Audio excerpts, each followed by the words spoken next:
Hello and welcome back to the Karma Stories podcast. I'm Rob and I hope you are having a wonderful day today. In today's episode, we've got a mouse that apparently thought it was possessed and a network slowdown so bad it had everyone pointing fingers until the real culprit lit up the room. It's a wild ride through the magical world of why is this broken? Let's jump right in. In this story, a possessed mouse brings productivity to a halt, and the fix is so simple, it hurts. This story comes to us from Rob Jeffrey, Bad Track Point. I had a call complaining about their mouse not working as it was twitching all over the screen. Coming from a graphic designer, this was a bit more than annoying. It was work stopping, so I went to their desk to take a look. The mouse cursor was twitching in place without touching the mouse. I had them disconnect the corded mouse, and it still happened. Being a laptop with a built-in touchpad and track point, we used the keyboard shortcuts to disable them with no effect. Even with no mouse enabled, the cursor continued to switch. I was about to get them to turn it off and hand it over when I asked if they had any other mouse for the laptop, Bluetooth, or anything. It was a look I won't forget. I could see in their eyes their recognition of the problem, embarrassment, and then regret for asking for my assistance. Without saying a word, they reached into their laptop bag, pulled out their Bluetooth mouse, and powered it off. The cursor remained perfectly still on screen after that. We all have days like that, not something to be embarrassed about. I've overlooked the obvious solutions in the past, and I'm sure to do it again, probably later today even.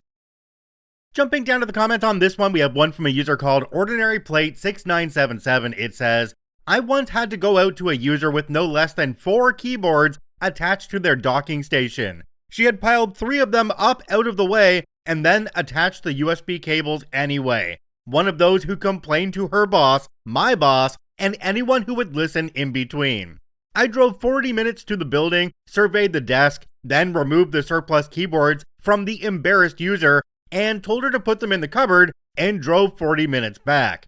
The resolution I put in for the ticket read, surplus keyboards unattached and removed from user's desk. Problem shouldn't occur again. Copied both bosses in, never heard a peep back. OP responded and said, I try not to record resolutions in tickets that point out people's mistakes, especially when involving superiors. I will, however, have a private chat with them to let them know the actual case. But in a ticket, I would have said something akin to, equipment causing the fault removed. The user will know the truth. And once I have a good laugh with the bosses, they will too. Users appreciate the discretion, and personal work relationships can only benefit from it. Another user down below called Natch Errant said, I specifically tell my users, I'm going to ask some really basic stuff because it's a basic thing. And if I don't ask, we'll never find it. That usually puts them in a more collaborative frame of mind, usually. I was sitting back and thinking on this one because computers should have some way to recognize that there's more than one pointing device or more than one keyboard plugged in at a time and give you a warning on the screen.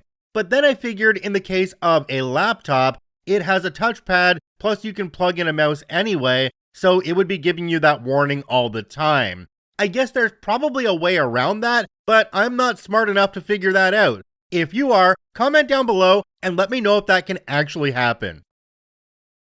Alright, that one was more funny than frustrating, but let's shift gears. This next story features a network slowdown that turned into a full-on whodunit, with some unexpected suspects hogging the spotlight. This story comes to us from NoWildStuff192, Kamra's Ate My Network. Solo IT jack of all trades for an SMB, 60 users across 60 sites and 300 kilometers.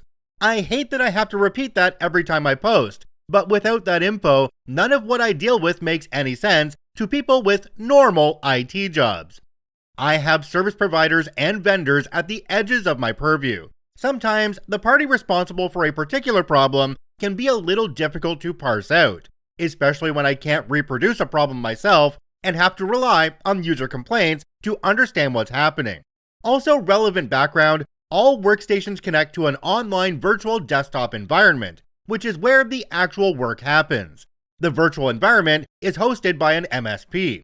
So within the virtual environment, there's all the monitoring I could want, but there's no RMM on the actual physical PCs. A site-to-site VPN covers the whole company. Now that we've covered that preamble, let's get to the complaint that kicked this whole mess off.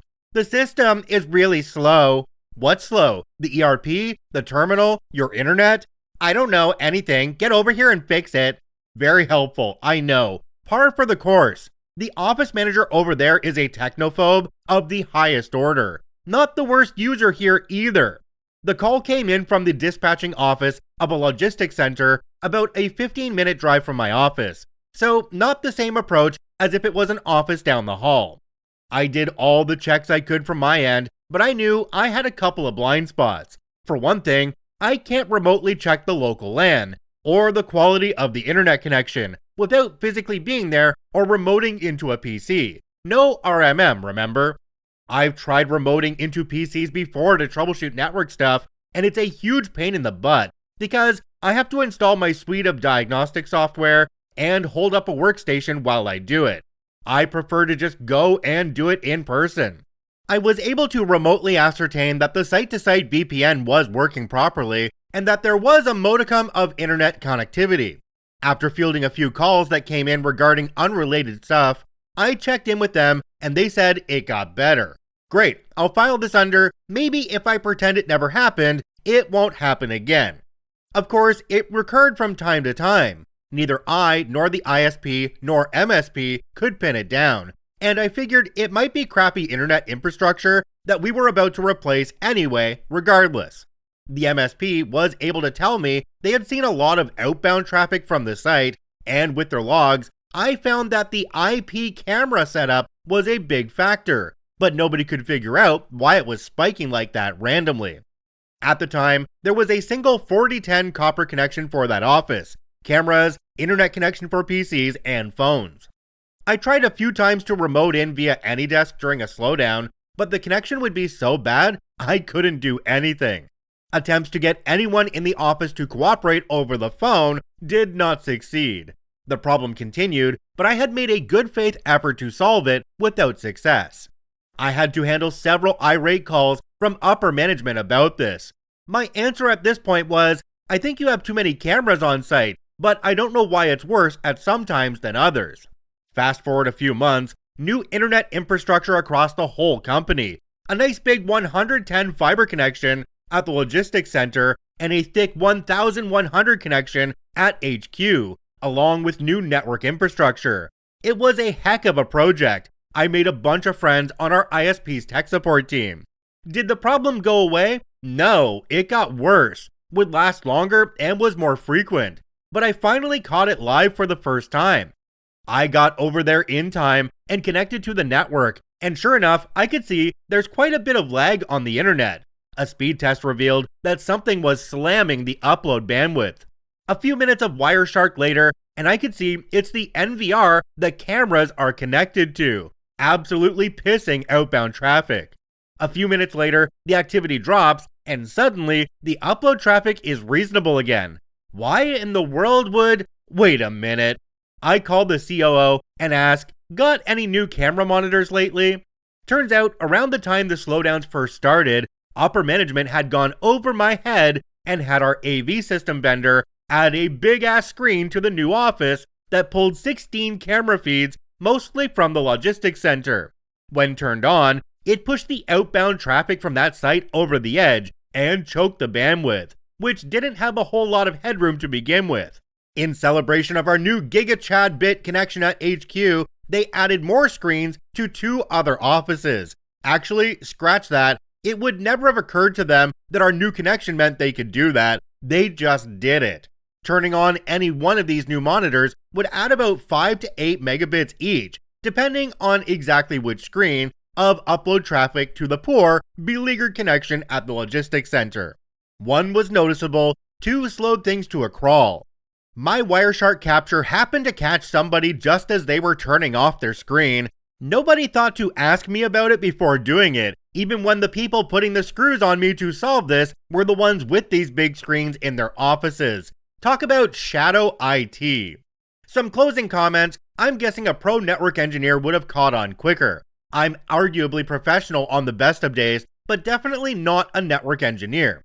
Who knew there's more to it than green blinky good, amber blinky concerning, red blinky bad, no blinky sad. Everything I know about networking I've learned on the job, and I don't know everything.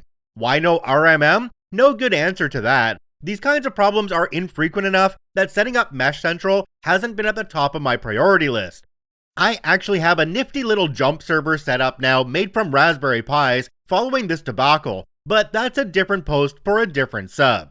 OP added an edit down at the bottom. It says, edit, what happened next? Not terribly interesting. There was some grumbling about the internet connection not being about to handle the load being BS because the crap is just supposed to work. But I worked a bit with the AV guys and relayed the streams with the bit rates tweaked to the NBRs on HQ's network, so that they could duplicate them to their heart's content without choking the logistics center bandwidth. We made it work. Jumping down to the comments on this one, we have one from a user called 223454. It says, the top person in any IT department needs to know what's been deployed in their environment. Walk around, talk to people, look at everything. They won't always loop you in before a project happens, so you need to look for changes. Scan for new software, look for new APs, check out any new equipment, go to every room periodically, including all offices. If they won't tell you, then that's all you can do. OP responded and said, my ever-evolving Raspberry Pi jump servers periodically ping the whole subnet and log the results. I'm currently working on how to get notified if they detect a new IP. The really big issue with this one is that people are adding items to the network and not telling their IT guy. He's just one person and he needs to know. Although that could be the drawback to being a single person IT department for a 300-person company, because you can't be everywhere at once, and they might not even know you exist. Now that we've solved one mystery with a bunch of camera feeds nobody asked for, let's move on to a different kind of overload. One where the security system thinks every email is suspicious, and decides to let the IT folks sort it out. Because who needs productivity when you have endless ticket spam, right? This story comes to us from Want Debian Thanks, the false positive machine.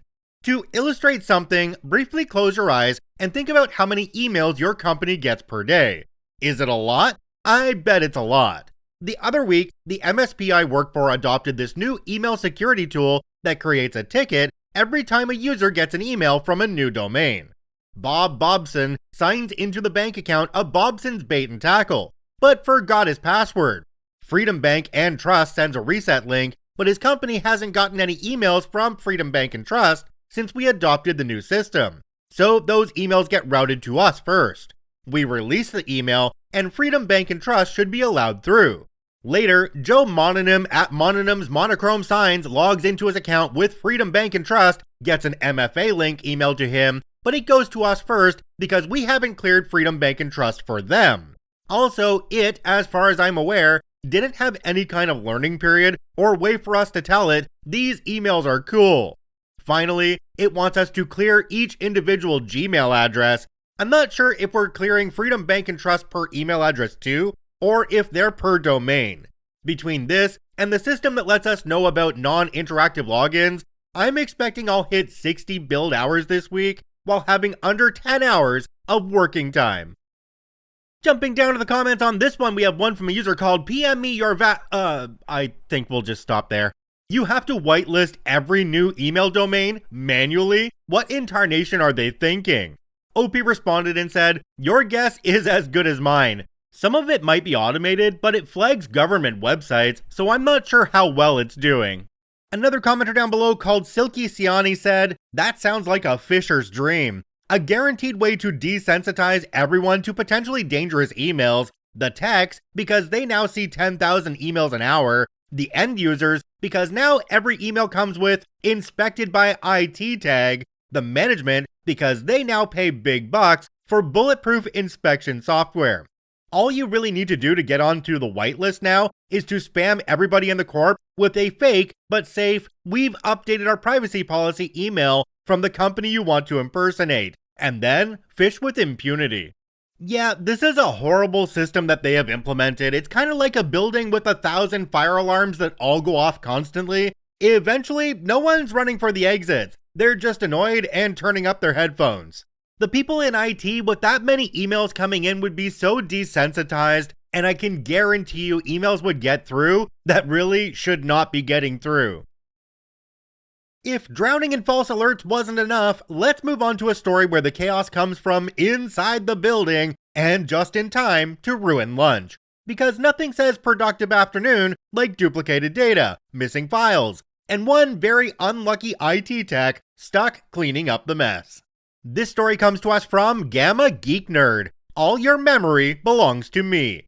Had a short panic moment that finally got fixed after a panicked few hours spent troubleshooting. Had a junior dev decide he needed to back up the project to the on-site servers, so he decided to push a few terabytes of data right before leaving for lunch and locking his machine. Other end of the building, someone is pushing an update to the server of that project the junior dev just now sent. This was automatic, but should have been delayed because I am currently adding more memory to that server and have sent out a memo saying, don't try to upload or download anything before or during lunch hours and minutes before I begin this work. I finish and take a quick lunch, but I am hit with a flurry of pings that something is wrong. Half the data is duplicated, missing, or outdated, and we have 3 copies of the project on one server. I'm now stuck figuring out what happened, and it takes me the whole rest of the day to un-F what has happened. Jumping down to the comments on this one, we have one from a user called Gemini27. It says, this is why you never trust people to read memos, and you disable the things you tell people not to do for the time you said not to do it in. Another commenter down below called Phage0070 said, ever heard of lockout tagout? If someone doing a thing can cause problems while you complete work, you should positively stop them from doing it, preferably in a way that only you can remove, or at least only by someone who would know why that system is unavailable. If you can't safely hot swap the components, then don't do it. Okay, so we don't really have context. We don't know if the work that OP was doing was urgent or not, but they said they were adding more memory to that same server, so I would kind of assume that's not urgent in that case, and could have been done when things were a little quieter in the office, like at the end of the day. But as both commenters have stated, OP definitely should be locking people out from doing the things that they don't want done because users just don't listen or don't read the memos. That's just normal. Now let's go into a story where someone mistakes fiber for fast and signs a contract that's hard to digest. This story comes to us from Oinky Confidence, High Fiber Diet. Got reminded of this from another posting and thought I'd share. In 2019, a genius young lawyer was brought in as a partner to a law firm of all old people, about 8 people total, and thought he knew computers. So his first order of business was to order a dedicated fiber internet circuit for the business. After all, he's the hot new young attorney soon taking over the firm, and boy, he needs his fiber. Problem is that he didn't know what he bought. What he bought was a local yokel fiber internet, which on the surface could be fine, but it was a measly 5 megabits per second up and down. Yes, 5. For $500 per month. He assumed it's fiber and therefore would be fast, not realizing fiber is just a medium like any other. Fast forward to March 2020, and now everyone is trying to stagger days working from home, and they all complain it's too slow, naturally. Hot new young attorney smells trouble and calls us, after getting referred our way from their bank, one of our customers in the area. I go on site, meet the hot new young attorney, and get the skinny. Sure enough, the guy signed a 3-year contract for 5 megabit fiber. Since we did business in the area, I actually knew the fiber provider because we've referred other customers to them, with far different pricing and packages though. I called my guy at the fiber provider. I asked, hey man, do me a solid and bump this guy up at least a little. It's the pandemic, help them out. My guy did, bumping them up to 10 megabit, which is still lousy, but better than 5, and enough to get them by. I relayed this info to the attorney, he was pleased, and then after a moment asked, well, what does the bank, our customer, use? I said, they've got 100 meg, 20 meg from nationwide provider in the area. and I believe it's $145 a month. I enjoyed watching the blood rush from his face. He was sheepish, but realized he should have shopped around first before committing to pay for his high-fiber diet. Jumping down to the comments on this one, we have one from a user called Tactical Defeated. It says, "You just got a forever customer. 1, you solved his problem. 2, you improved his speeds using your relationships. 3, you gave comparative pricing for future shopping around. This law firm is now calling you for all IT needs." This hot new young attorney believed themselves to be smart, but they really had no clue what they were doing. 5.5 for $500 a month? That's like a criminal level charge. When he called that company to order service, they must have realized he had no idea what he was talking about because they bent him over the desk. Fortunately, fiber is getting much better. I'm on a 3 gig symmetrical here, and it's only going to get faster. Well, that wraps up another round of chaos, confusion, and people making tech way harder than it needs to be. If you enjoyed the episode, make sure to follow the podcast or subscribe on YouTube so you don't miss what's coming next. I thank you for watching and listening. I hope you have a wonderful day, and we'll see you tomorrow.